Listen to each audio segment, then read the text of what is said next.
जिला शीश छपरा जिला सब जिला जहाँ भी जाला लो अपन अपन छाप छोड़ देला जन जाला गाड़ देला किला हमार बलिया जिला जन जाला गाड़ देला किला हमार बलिया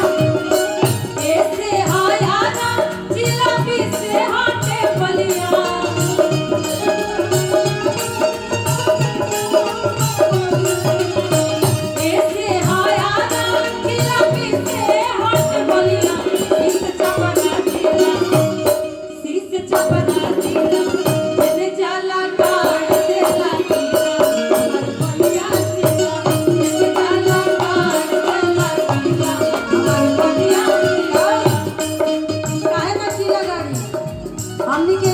जयेश भैया कहाँ बनी जयेश भैया के माध्यम से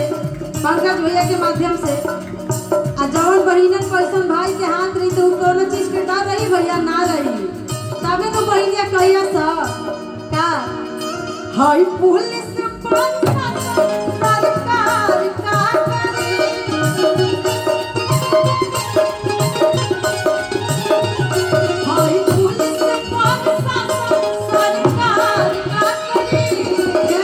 आजकल ऐसा दौर चल दे भैया कि केहू औरत के मर्द भले रंगदार रहे चाहना लेकिन हर लड़की के भाई रंगदार रहे के चाहिए तबे आजकल के समाज में वो लड़की सुरक्षित रह सकती है रंगदार रह खराब ना हो बहन की सुरक्षा खातिर राखी के कर्ज ऐसे ही नहीं चुकत हुई भाई कि हाई पुलिस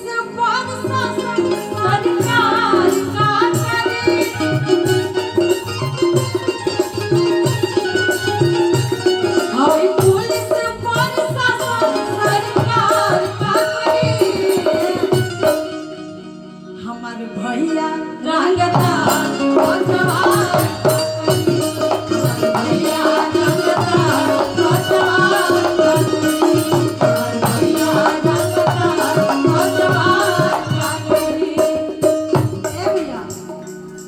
हम गए भैया खातिर लेकिन अगर भौजी के कहे कोई तो भौजी कैसे तारीफ करिए भैया के पता बा वो सब सुन ले कब जा कि के करम में दो हम बाजे कोना किसे ताक दी एक बार हाला करके वो सब अगर गीत सुनने वाली जाता कि जाने जाई पिया वो तो पानी उनका ना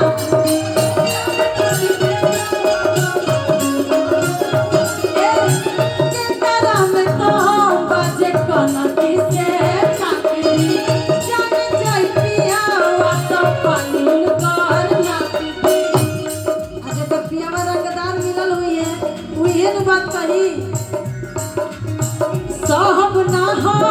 के करो